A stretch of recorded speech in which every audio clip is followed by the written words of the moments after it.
And off we go. Well, welcome everyone. Again, it is very good to see everybody here tonight. Tonight is Area and Division Director Training, Develop Successful Teams. Developing Successful Teams is one of the programs that Toastmasters International asks all districts to provide to their area and division directors, which we are doing this evening before the cutoff date of the end of September for area and division director training. So welcome, we are very glad to have you. If you're just joining us, we asked for a couple of things, much like we did for club officer training. If you could please put your name and either your area role or your division role, stick that into the chat feature down below, and we will do attendance the same way. We have to do the attendance because this is one of those Toastmasters International required trainings as opposed to one of the value-added trainings that we are adding in as much as we possibly can throughout the course of the year this year. So if you can do that, that would be great help. We'll make sure that everyone gets credit for being here tonight as we move forward with this. The other thing is this is a recorded session. We are going to be posting this the same way that we post all of our recordings. So if you do not want to be seen on camera, perfectly cool. Feel free to turn off your camera if you would like to. No hard feelings whatsoever. I want to make sure everybody has that opportunity to be able to turn off your cameras before we get going. So we all good to go? Ready to learn about successful teams? Thumbs up if we're all on board. Sweet. Lisa, did you get your little one down? Success, yay. All right.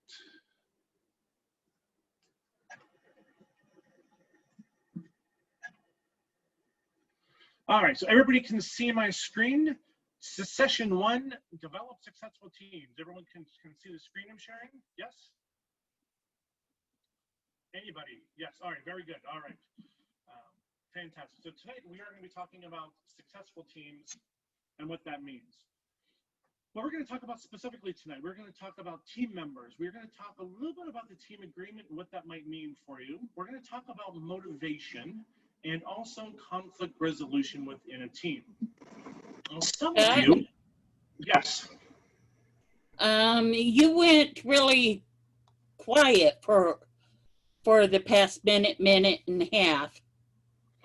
So. Can anybody else having trouble hearing me? Dave, Jerry, Denise, can you guys hear me all right? Yes or no? I turned up my volume, but yeah, as soon as you put your first slide up, it seemed to get quiet. I do not know why that would be. Nothing changed here. That's better. You may have a short in your cord. I don't Oh, know. that's. It's good now. So don't move. Is that any better? Any better? I think it got worse, or went back, but. Fantastic. All right. But we can still hear you. So. Okay. Sorry about that, Donna. Well, tonight we are going to talk about team members. We're going to talk about the agreement, motivation, and conflict resolution. Now, I know some of you are repeating previous terms as being either area director or division director, and some are repeating within the same area or division. But even though you might be repeating within the same location of which you once served, your team's probably changed a little bit. It's doubtful that you have all of the same area directors. It's doubtful that you have all of the same club presidents.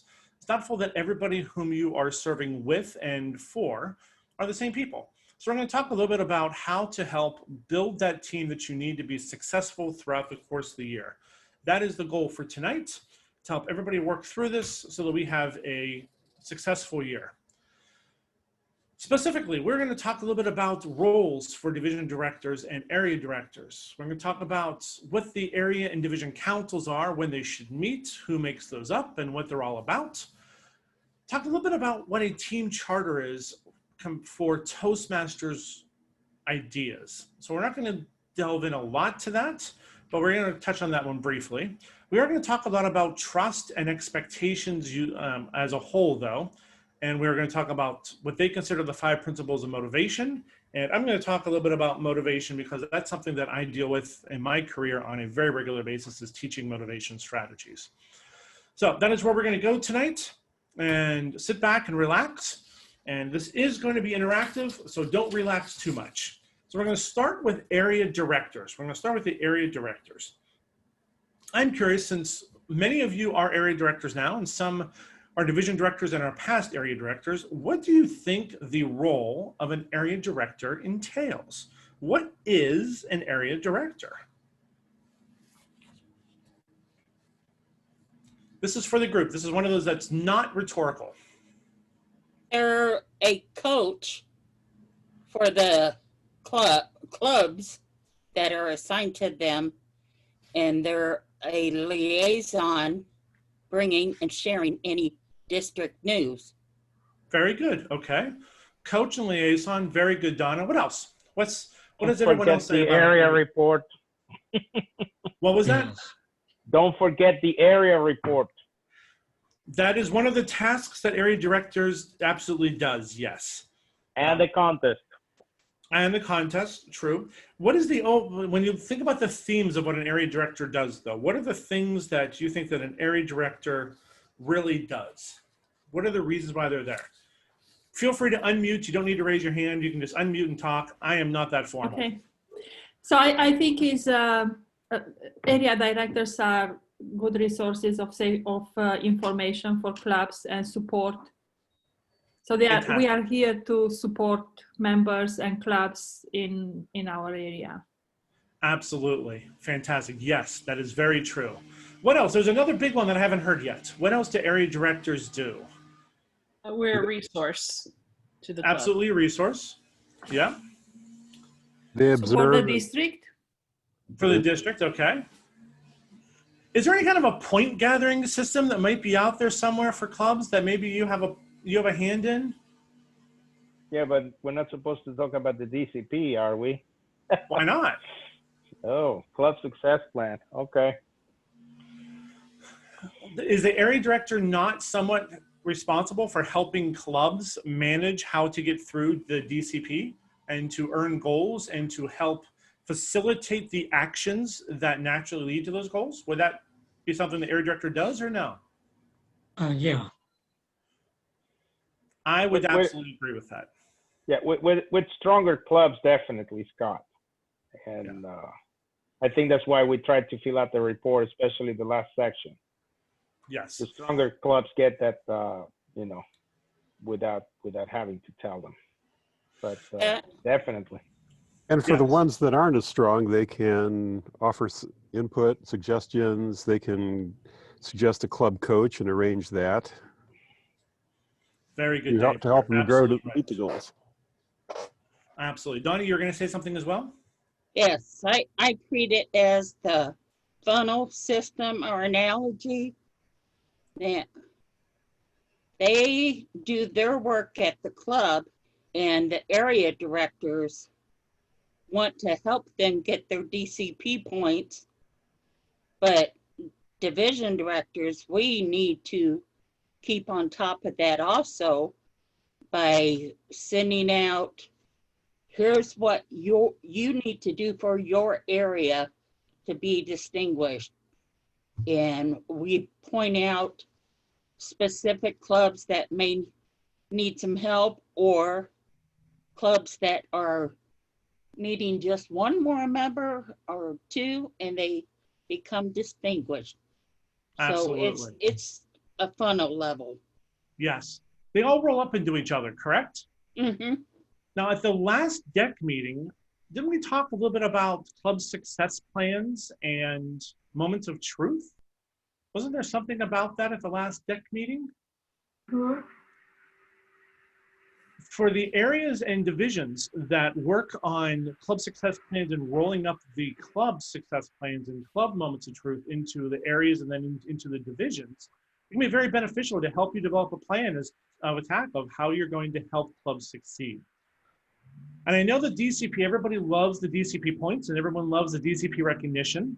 However, I never felt that, I still don't feel that the DCP is supposed to be the end all. It should be a measurement of how well we are supporting the clubs to actually do the things for their members. If we help clubs help members, the points come. But it's important, I think, for area directors and division directors to also be part of that process, I think, without a doubt. So what else so according to Toastmasters, there are a couple things that area directors do. They provide support to maintain regular contact with clubs. They visit every club in the area twice a year.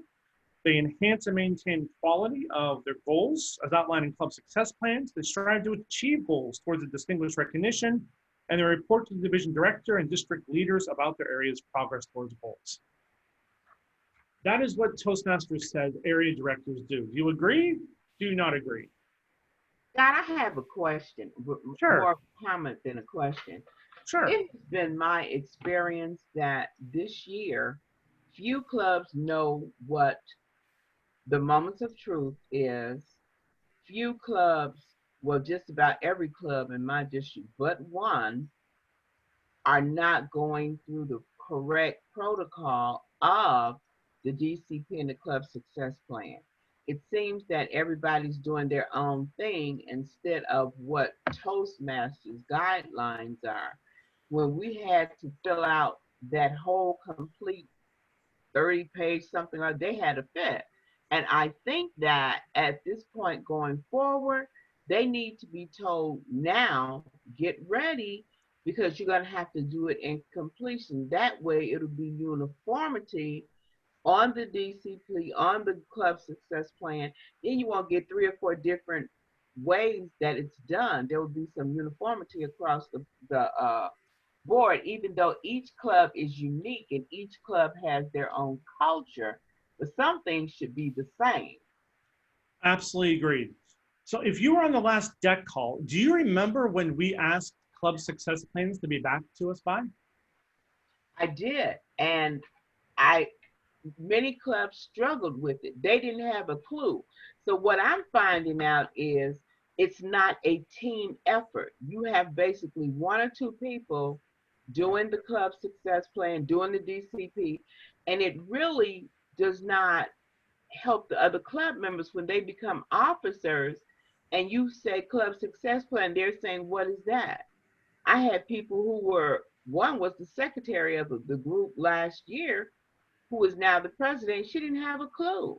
So I think there needs to be some cohesion and saying this is a team effort, guys. It's not 1 or 2 people that do it and turn it in. It's unfair Correct. to the rest of the club members, actually. Absolutely. And for everybody here, who do you think should have that conversation with the clubs? Where should that conversation come from? It comes from the area director. Donna says area director. What about everybody else? Where is everyone else? I agree. I think it should come from the area director, but I think it should really come from the president of the club. The club president sets the tone for everything. We are liaisons between them and the district. So I feel that it should come from the club president, but the club president has to know what it is he or she is expected of according to Toastmaster International guidelines. That's where it's falling apart. Everybody's doing their own thing and it's not coming together. There should be some similarities in all of them. All of them should be on the same paper, on the same script. Everybody should turn in the same paper, even if the culture of the clubs are a little different. And Correct. some club that is struggling may not have the same need as one that is charter strong. They would be different, but they should be on the same paper, at least not 1 page and here it is. What are you doing? That's not a club success plan. Correct. That's not the DCP. So Denise, I think Donna did hit this right, that the message needs to come from the area directors. And yes, it should be the club presidents that are helping their clubs and their executive councils at their clubs work through completing the moments of truth and the club success plans. But it's up to area directors need to be very helpful in helping those presidents understand it.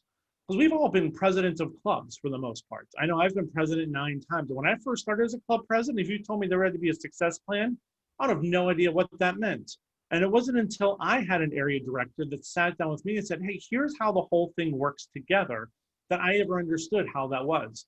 So yes, I strongly believe that the message should come from the president, but in order for the president to understand the process, someone has to help them with that process first. So area directors, Dawn, I think you're absolutely right. Area directors play a huge role in helping clubs understand how the whole thing works. And then where do division directors come into this whole process? How do the division directors help the area directors in the division and the club presidents? How do you think the division directors help this whole process out? The division directors check in with their area directors to see if their clubs were understanding the program. That is absolutely definitely one thing. And Dave, you're also a division director out there. What do you think? I think that it should focus on relationships, and relationships build knowledge and trust, so that like the area director should build relationships with the club presidents. It takes more than just 1 or 2 visits to really assess what the club's like. And the division director, we make sure the area directors are doing their jobs, and we have our responsibilities too, usually speech contests and training. But if you have regular meetings with your area directors, to know them, to communicate with them, and the area directors do the same with the presidents, then you get a feel for, like, this club might have 20 members, but only 9 show up every week. And 5 of them, they pay their dues, but they're not there all year. So it's like, but you wouldn't know that from attending 1 or 2 meetings. So it's learning. And then once you know, and then you can start asking the questions and offering opinions. And Absolutely. I think there's one other part in here, Dave and Donna, that we're skipping over a little bit. When somebody becomes an area director, do they necessarily understand how the whole thing works? no, Right? Donna's like, no, they don't. And that's absolutely true. Think about when you first became an area director, or even when you were a club president. Did you really understand how the whole thing worked together, and what success plans were, and moments of truth and contests? You were just trying to make sure people showed up for meetings, and you had speakers. And sometimes you don't get into those other things. And then you end up taking on a role of an area director, and you didn't necessarily understand the role of the president because of the needs you had within your club. You were just trying to keep your club afloat. So division directors can do the same thing for area directors that area directors do for club presidents. An area director can't really help a club president understand the process and how the whole thing rolls together if they don't understand it. So division directors, like Dave said, they are the relationship builders to help their area directors understand how this whole mechanism works of Toastmasters. And you're preparing not just your successors, but you're also preparing area directors to help them build relationships by being able to give information and training and knowledge and expertise that they may not have when they first become an area director. So Dave, I think you're absolutely right. But I really think that there's that miss that division directors can help area directors can help clubs, and the trio can help the division directors and the area directors, and everybody kinds of working together to help this whole thing work. Does that make sense to everybody? Yeah, and Donna, I talked over you for a second, I'm sorry. I was just going to say that in the time that I have spent trying to visit all the Division H clubs, that I only have 5 more to go, but there were several of them that wanted me to explain the DCP program and explain things. So, but I knew that the area director wasn't set in place yet. So I had to pick up that assignment and help them understand it.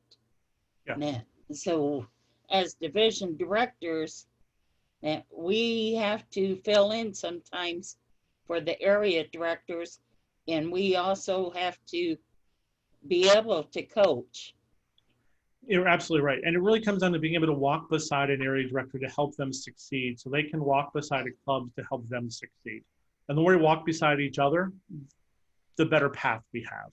So I think everybody kind of understands that process. Does everyone kind of understand where we're going with that? That it's all about the relationship and helping every step along the way so that down to the lowest level, they understand where we're trying to go and how Toastmasters works.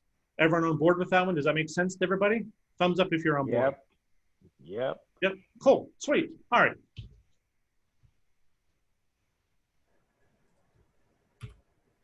All right, theoretically, within an area, there are other roles that would happen. So with an area director, Toastmasters thinks that we could have area secretaries.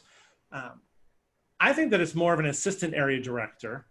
Toastmasters also would love to see assistant directors of program quality and assistant area director of club growth. Like, how cool would that be if you had within every area, you had folks that were helping you this entire year, somebody with programs, someone with growth, so that you were developing somebody for the next steps. Now, is that realistic in every single area that's out there within our district to be able to have a format this way? No. No. Thank you, Jerry. It's okay. You can say no. You're 100% correct. It's a dream of where I would love to see us work towards for the future, of being able to have that pipeline out there. We have assistants within areas so that as an area director then decides to move on to become a division director, they have someone to backfill their roles. Think about, as we go through this process every year of trying to find area directors and division directors, sometimes we are out there somewhat begging for somebody to help us out. And I will be the first to admit that I groveled at Dave's feet this year for Dave to help and be the Division B director once again. And he was nice enough to not kick me when I was down, but to help me out. And I greatly appreciate that. The goal, though, would be to find some folks within your areas and your divisions to be able to have somebody helping you with program quality and somebody helping you with club growth, or at least just one person helping you so that you don't have all the heavy lifting to do yourself. That would absolutely be the goal. If we could set a goal as area directors and division directors, that throughout the course of the next 5 months, so we're looking October, November, December, January, and by the end of February, that we have identified somebody and we have somebody working with us as an assistant. And the reason I say into February, because that still gives us a couple months to help them understand how this whole thing works, so that as we are getting ready to move forward, we can at least have someone coming behind us to prepare for that next step. I did a horrible job of that as a division director last year. I had nobody to follow me. I would hope that everyone will learn from my mistake and to try to find somebody to follow behind you. What do you think about that? Does that sound like something that would make your lives easier? And does that sound like a plan that you might want to try to work on? Yes, no? Just love to hear some thoughts on that. Oh, yeah. Dave, you don't want term 3 or 4? Term 4? This is my third time Yes. around with a 1-year break in between the first two. But yeah, and I'm not doing it again. So I'm looking for my successor, and it's going to be one of the area directors. At least I'm going to encourage them for that. And so I know it's like if I get to know them, then it's like, yeah, but I can train them. However, I've had it easy so far this year. We've had it easy. It's like you've done our training for us. We're not having a fall speech contest, so they haven't had the area directors who are new in our areas in Division B. They haven't experienced that, so they don't know that part of the job. And depending on how things go with COVID and online contests and things, they won't learn that part of the job. That's a good point. Let's table that for a moment, though, because I want to talk about that as we get into this a little bit farther. But that is a very good segue, Dave. Thank you. I appreciate you putting that out there. Dave, you can always send them down to help Division H and help me with it. Because what I have done for next year was Kayla Gerganis was in line to be the Division G director for this year, but the realignment committee and then the council voted to mesh the two divisions together. And so I took advantage of Kayla and I said, Kayla, would you be willing to be my club growth director so I can position you to be the next Division H director? Yes. And she's said, oh yeah. Perfect. So I would challenge all of you, kind of follow that same thought process, that same path that Dawn is starting to blaze now, of finding someone to walk behind you so that you can bring them along and help teach them what does program quality do, what does club growth do, and how is this job not overwhelming, so that it doesn't feel like it's this big thing that nobody can do, and it takes up so much time, because oftentimes it's not the case. All right, moving on. We good to move on? Yes. I see a couple of nods. Division directors. What is it that you think division directors do? And Dave touched on it briefly, that relationships, we certainly know that, and other things, as Dave said. What are some of those other things that division directors are responsible for, and how do they help this whole process?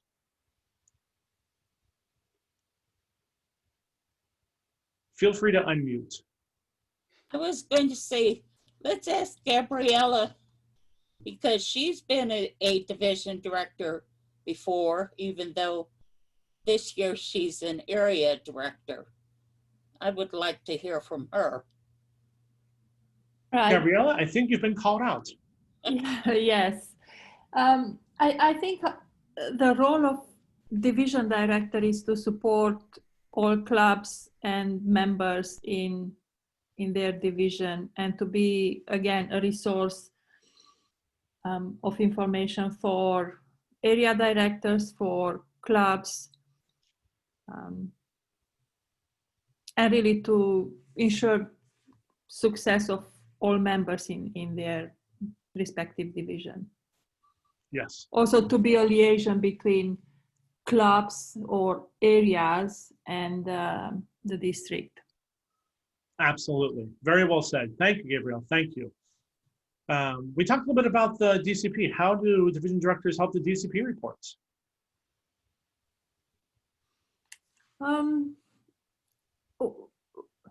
Well, keeping in touch and supporting area directors or prompting area directors to get in touch with clubs and support those clubs. That is one point. But then reading the area, the club reports, the visits, and then identifying ways on how you can help clubs that have problems, for example. Absolutely.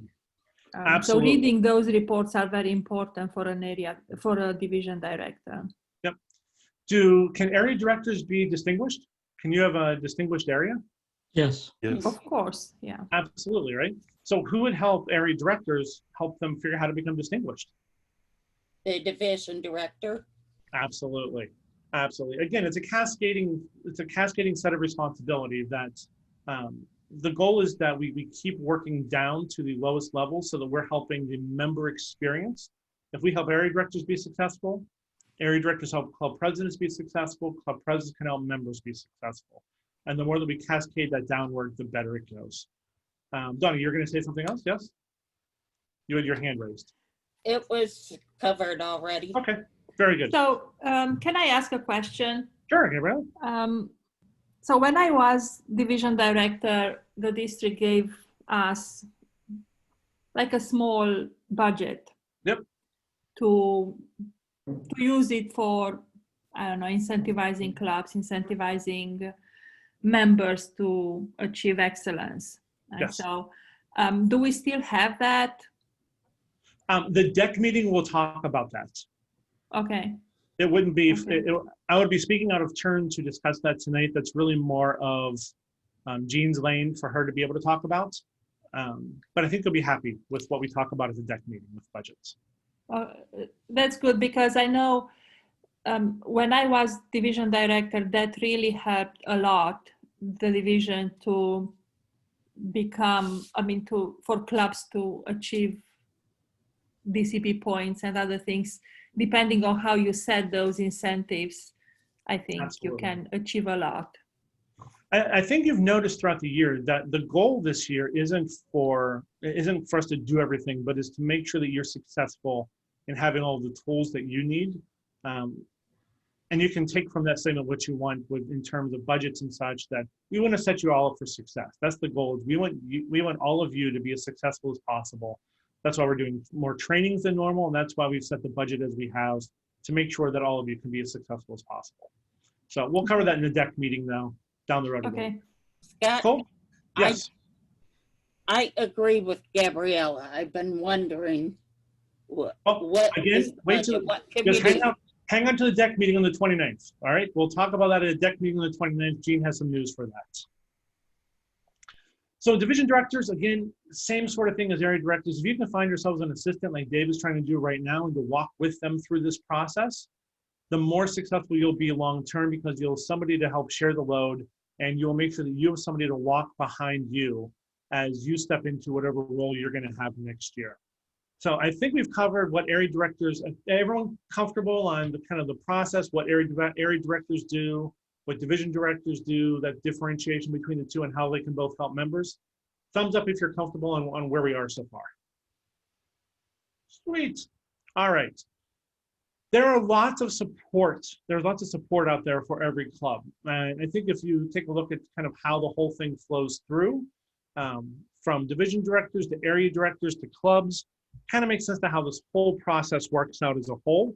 But if you keep following through here, you'll see that it's a cascading. And the more that we can create other individuals and to get other individuals involved, the more that we can create opportunities for people to be involved, the better we are.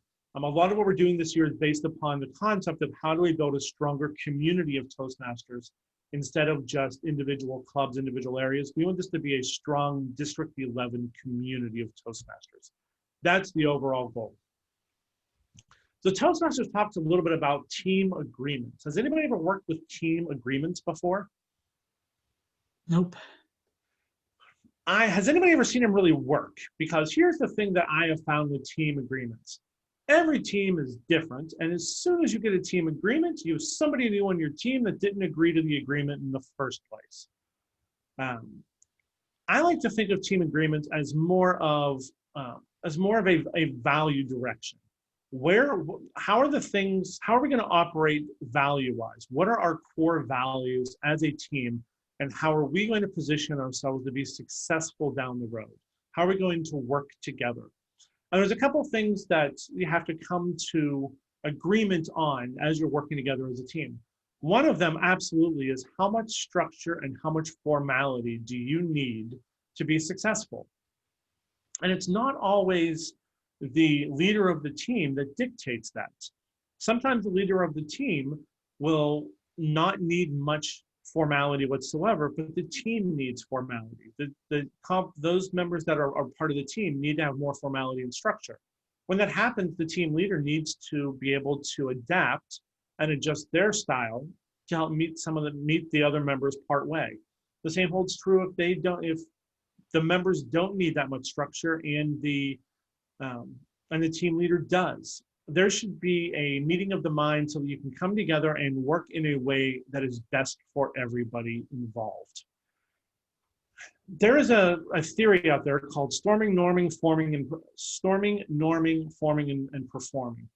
And the goal and the thought behind it is when a team gets together, there's a period where as you are storming together, you are collectively trying to decide on the protocols and the structure and the values that you're going to utilize as a team and how that's going to work together. How much communication do you need? When does that happen? What type of communication? Do you like email? Do you like text messages? Would you prefer carrier pigeons, or are drums good for you? How do you want to communicate to each other? How often do you want to communicate? Do you need to proof everything that goes out to other clubs? Or do you trust other people to be able to do that themselves? How do you want to work, and how is it going to be beneficial to the masses? That's really the agreement, is coming together, maybe not necessarily in a written agreement, but coming together and understanding what each other needs and what you can do to help facilitate an effective working relationship with everybody you're going to be working with. That doesn't always work out as smoothly as what you might think. So I'm curious, from an area and division director, how many of you have sat down with your teams and kind of gone through how you went to work this year? What type of communications you need? What types of communications do you not need? What are the values? What are the processes? How many of you have sat down and done that so far this year to kind of formalize that a little bit? That Donna, Dave, okay. we have not done it for Division H yet, but we are scheduled to do it Monday night. Oh, cool. I spend some more time with 4 of the directors that are confused about things. Okay. And fortunately, Jerry and Gabriella are on top of everything. They Ooh, know. Jerry's like, I don't know about that. yeah, I'm trying. Very good. If you haven't sat down with folks yet, It's just what's that? yeah, Francisco? I was gonna say Rick Holmeyer on Division F. Yeah. He did a really great job of putting together this agreement. Seems to me that the division directors, this is only meant for them. Are we supposed to do this at the area? Yeah, you can do it in an area. You can do it at a club. Even as a club president, as your executive board is coming together, y'all need to figure out how you're going to work together, because every year we get voted in differently. It's a different composition. Some folks need structure, some don't. Some folks need freedom, and some don't. It really depends upon what your divisions and areas and clubs need. So don't think this is just a top-down sort of thing. Anybody can do this in any club at any level of Toastmasters or outside. Just to make sure that as you're forming your team together, that you know how each other wants to work, what they need from you, what they need from each other, and why. So yeah, I think Mark did a really good job with that. But it's not just a division. Fingers crossed someday I get to partake of something like this at the club or area level. Again, I have Rick's, I would say the experience with Rick at the division, how he put it together has so far been pretty amazing. But again, below that, I'm trying to get an assistant. I like what you said to, backfill and have somebody step in. But beyond that, I mean, we're working on the basics. So thank you. So Scott, I can see that working at club level because you have an executive committee there, and I can see it working at division level. But what communication would we expect as area directors from whom? From club presidents, or who would be on a division director team if we don't have an assistant? So how many of you have area council meetings? How many of you have done the area council meetings? Is that something that the district has normally done or no? I didn't have yet. And does anybody know what an area council is? Has anybody done those? Rick has brought it up and suggested it, and again gave us a good outline. I may suggest it after the reports are in. Right now, like I said, the basics. Thank you. All right, so this might be, I think this is one of those differences in how different districts operate. And coming from a different district, every area had an area council, every division had a division council. The area councils were the area directors, the club presidents, the VPEs, VPMs, VPPRs for every single club, and they met 4 times a year. I know that there are some districts out there that use the entire executive team along with the area director. There are some districts out there that find that if they have larger areas, that they might necessarily not even do that many folks. If we haven't had a history of doing area councils, what I would recommend is 4 times a year to pull together at this point, a Zoom meeting of area directors along with representation from every club so that you can talk about how you can support those clubs going further. What do they need? Oftentimes, area directors focus so heavily on, I need to get my area reports done. I need to get those club visits done. But the goal behind those is really a relationship. The goal is to help build a relationship. And if you can work to further that relationship, one of the great ways to be able to do that is by pulling folks together and showing that you're there to help support them on whatever they need and to help them know each other so they can share information between clubs. We have a lot of clubs with 4 walls that they never escape from, that they just go to their meetings and that's it. And the goal is really a community. We would love to have every area, every club, every division, every district to be tied together in more ways than just the formality. So Gabrielle, if you could think about how do you want to put together an area council meeting in whatever way works best for you. And I'm less concerned at this point about who is on your area council, as long as there's representation from every club that's out there. Because if we're not doing it at all, let's at least start the process and pulling folks together so that there's a conversation that happens to share ideas, to share resources, to share best practices between clubs. And area directors can absolutely be the driving force behind that. So Donna, I saw you earlier shaking your head. Thoughts on that? Scott, I have started an initiative in my area, Area 11, where I bring my clubs together actually every quarter. Yep. And we have different themes. The first one was Danish and Donuts with Denise. Sweet. The second one is Falling into Greatness, which will be September 26th. And it's only for like 40 minutes. And our final one will be May 22nd, which is This Is How We Do It, which will deal with the DCP and the club success plan. So I have people coming in, and I also have this initiative where our club members will get to know each other in the area. It doesn't make sense to me to have 3 clubs or 4 clubs and this club doesn't know who the president of the other club is. So that is an initiative that we're starting now. And every club has pretty much participated with the exception of one. And I reached out to that one.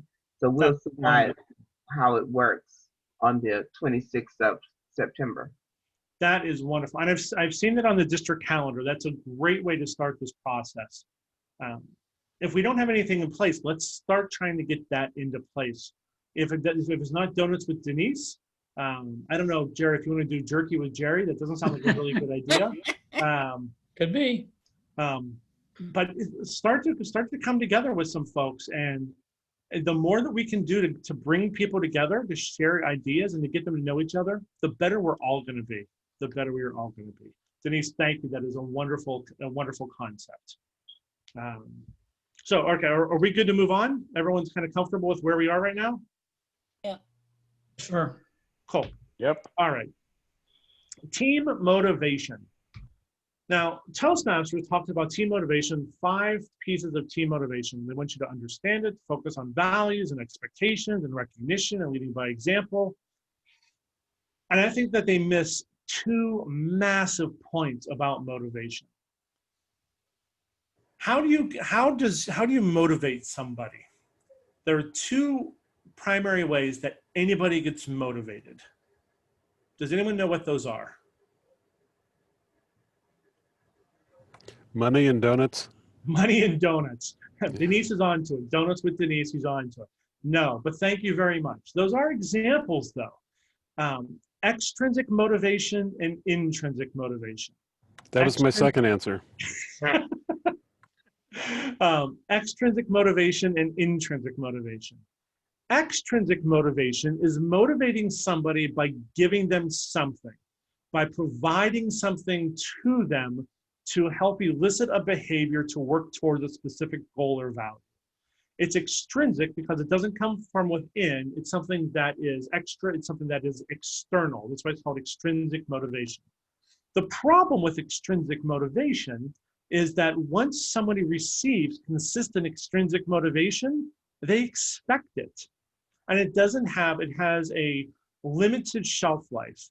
There's a law of diminishing returns that you're not going to get the same thing from the same rewards time and time again. Like Denise, I hate to tell you, but sometime donuts aren't going to do it anymore. You might have to step up to waffles or something, whatever. But extrinsic motivation is something we give to somebody. Intrinsic motivation is something we pull out of somebody. Intrinsic motivators are those things that are part of our own DNA, part of our own personality, part of who we are as people that drive us to do specific things. And let me give you two examples here. Extrinsic motivator. If you ever competed in a speech contest and you won, what did you receive? Trophy. Trophy, exactly. We gave you a trophy. Yay, you've gotten a piece of plastic that represents your win. However, if you continue to enter speech contests and continue to try to develop your speaking, is it because you want that piece of plastic, or is there something inside of you that's drawing you to try to be better at this specific thing? There's something within you that is driving you to do that, because a reward of a piece of plastic that I know that even when you win district titles, I know that they don't hold liquid, because I've tried to drink from them before and it doesn't work. So there's no real value in the trophy itself. What's the value is in the journey. Value is in pulling that out. How do you help somebody? How do you walk with somebody? How do you become a better version of yourself? How do you become a better communicator? What is it that you're going to give to somebody else? Dave's heard me talk many times about being the tide that raises all ships, not the one that sinks them, because you want to give something to somebody. You want to help somebody grow. Intrinsically, that's why I do what I do in Toastmasters. I want to see every single Toastmaster take the next step forward in whatever their journey is. And that to me is incredibly rewarding. It's not because I get a new name tag or not because I get a trophy somewhere, but because I want to help. Intrinsic and extrinsic motivation are very different in how we give those things. Extrinsic motivation, we can just ask people, hey, what's a great prize? And they'll say, I like donuts. Most people like donuts. Food and money work, but only to a point. If you have the conversation though, why are you a Toastmaster? What's in this for you? And you start to find those intrinsic things to why folks are investing their time and their energy in becoming a better Toastmaster, in serving as a club officer or an area director or a division director or on the trio. That is how you can help make the process more meaningful to them. Imagine if what we gave to you drew the best that you have out of you instead of just being something physical to look at in the future. So Toastmasters, I think, misses the intrinsic and extrinsic part of what motivation really is and how it affects people. I urge you to have conversations with the folks that are on your team, whether it's in your clubs, whether it's your area directors, division directors, whomever. Find out why they're serving. What is it that they're trying to do? What is it that's drawing them into Toastmasters, and how can you help draw more of that out? What is it that is intrinsically motivating them to be better? That's saying a lot. And I don't know if that's something that's really been covered in Toastmasters all that much in the past. Thoughts on intrinsic and extrinsic motivation and how you can make that work for your own clubs and for your own areas and divisions. I see lots of people writing things. And I'm just thinking about donuts. Well, does those concepts make sense to you? Mm-hmm. Have you ever gone down the path of trying to find what intrinsically motivates your members or area directors or presidents or anybody? When I originally joined Toastmasters, we did that in the club, my home club, and we even followed with the district race car theme, trying to motivate people. I remember when I first moved here, one of the conversations I had with Dave Parnan when I first moved here was, what are you doing here? Like, what are you getting out of this? Because clearly you're really all bought into Toastmasters. What does it mean to you? And it was that simple conversation that really tied me into Fort Wayne Toastmasters, into the division. So you can blame Dave for me. If I wouldn't be sitting here if it wasn't for Dave sitting there. Sorry. Yeah. My apologies to everybody on the call. But it was intrinsic, because that was it was an opportunity to be able to pull out more of what I wanted to give. I encourage you to have those kinds of conversations with the people on your teams, and you'll be incredibly surprised by what motivates people internally that you may never in a million years expect to have. And when you can help pull that out of them, they're going to be so much more grateful to you. And the reciprocation of the relationship will be magnified, without a doubt. Scott, this is Richard. Sure, Richard, what's up? You were copied on the email today, but you might look at that and see that there's a club that was struggling and they were going to close because they're going to be losing membership around January. Okay. And so when I was talking to the club president, he was, describing why they're going to be closing the club and all this stuff. And someplace along the line, he was saying he wishes there was a club close to his house. And he said there's a couple other members live close. And so it's like, well, why don't you look at having the meetings over around your house? Because they lost their space. They can't use that hospital anymore.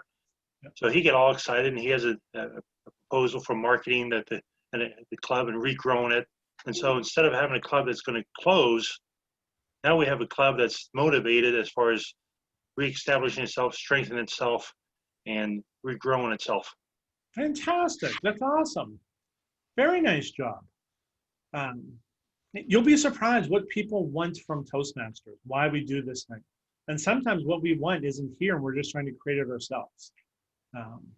So have those conversations. I think you'll find them to be incredibly rewarding. Richard, thank you very much for that. There are going to be conflicts. We're never going to all get along.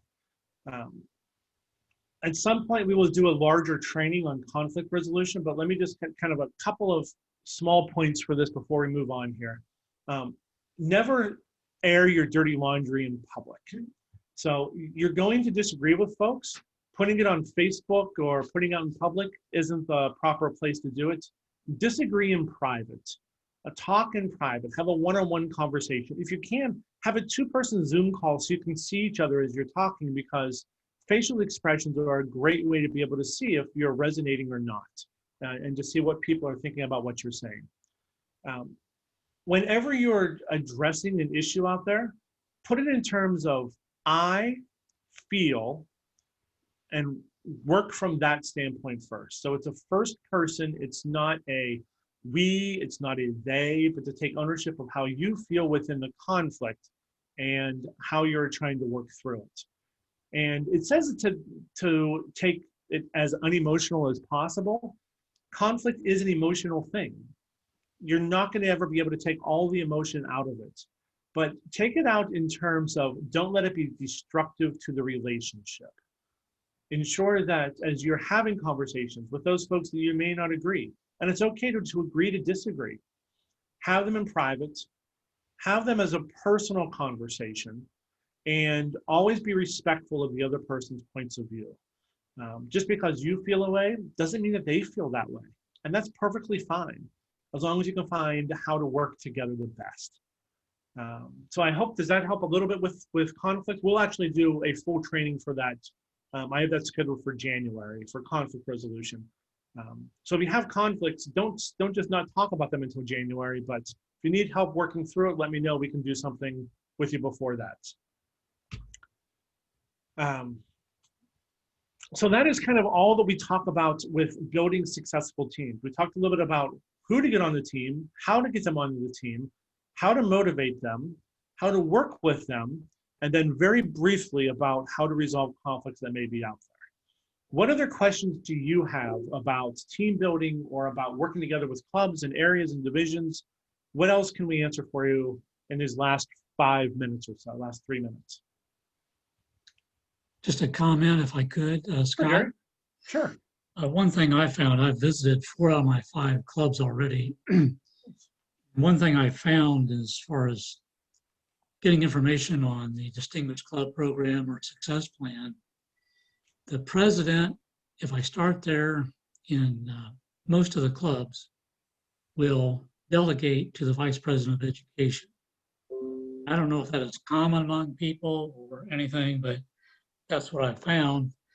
The president might join in a little bit on the club success plan, but mostly it's always delegated to the vice president of education. Another thing I found is that clubs conducting educational sessions like Moments of Truth seem to be in short supply. And I don't know why that is. I love Pathways, don't get me wrong, but in the prior program, it seems like there was more emphasis on training at the clubs with Moments of Truth. I think it might have even been a requirement on the Gold Speaker Series or something to have one of those educational programs. So I would like to see somehow those return. I think that's where some of the things are falling by the wayside, put it that way, because they're not being emphasized as much this time around. I think you're right that there's when it comes to some of the educational segments, you're right that there are some of those programs that don't necessarily fall within Pathways, but doesn't mean we can't do them. It's like when we were in the deck meeting last time, we talked about having Moments of Truth conversations, club success plans. It's still the right thing to do for clubs. And there's still a huge need out there for things like Speechcraft, for the evaluations, all those sorts of things. So just because you may not get credit for the Pathways doesn't mean it's not the right thing to do for clubs. And that's where we as leaders can help direct and help try to guide clubs to do the things to help make them more successful. So I think, Jerry, you're absolutely right. It's nowhere near as big of a conversational point within Pathways, but it doesn't make it any less important, without a doubt. Donna, sorry, Donna. I was just going to caution everybody in the Moments of Truth. What is highly recommended is to have somebody outside of your club come in and present Moments of Truth. That way you're getting the perspective of all members. Correct. And if you have one of your club members present it, they may be biased and they don't present it in a neutral way. Sure, you want everybody's points of view to be heard. It's very important to be able to do that. So you're right. Moments of Truth is sometimes best presented by a third party if that's possible. A lot of stuff tonight. Did you enjoy what we covered tonight? Do you think it was helpful for you? Yeah. Yeah? Good. Very good. I'm certainly glad that you all were here. I'm going to ask you one favor before we go and before I stop sharing this, because I want this to be a part of the recording also. There's rarely a day that goes by that I don't get an email from a club president or a VPE or some club officer asking me, where are the videos that we post for these things? If I could please ask you to reach out to your clubs and help them find on the District 11 website that educational tab and how to get to the YouTube videos that we post for this. Yeah, exactly. Like he knows what I'm talking about. It would make, I think, everybody's job easier, because there's definitely frustration out there. I know I've sent it out, but sometimes when it comes from someone that's a little bit closer to them, it's heard a little bit better. So I would just ask if you could help clubs find where we're posting all of this stuff, because there's no reason that they can't come out and watch this kind of stuff also, because we want them to be part of our community as much as anybody else. This isn't specific just to area directors and division directors. The same information can be used by clubs to help build stronger clubs too. But if you can help them find the videos, I think that would go a long way, both in relationships and also in reducing a ridiculous amount of emails about, hey, where do you post this stuff? So I would appreciate that. Got a comment on that. I haven't gone to that for a little while, but could it be that it could be put in a better place on the District 11 websites so that it's more easily found? Or do you think it's okay and people just don't see it? I think it's yes to both. I think it could be in a better place, but also I think it's in a place that people don't always see it. So yes and yes. Everyone, thank you very much for tonight. I'm going to hit stop recording. I greatly appreciate you coming by and spending an hour with us tonight. I'm sorry we ran a few minutes over this evening. If you have any questions, please don't hesitate to reach out and let us know. We are here to help you be as successful as possible. So I'm going to hit stop record, and then Donna, I'm going to answer your question as soon as it's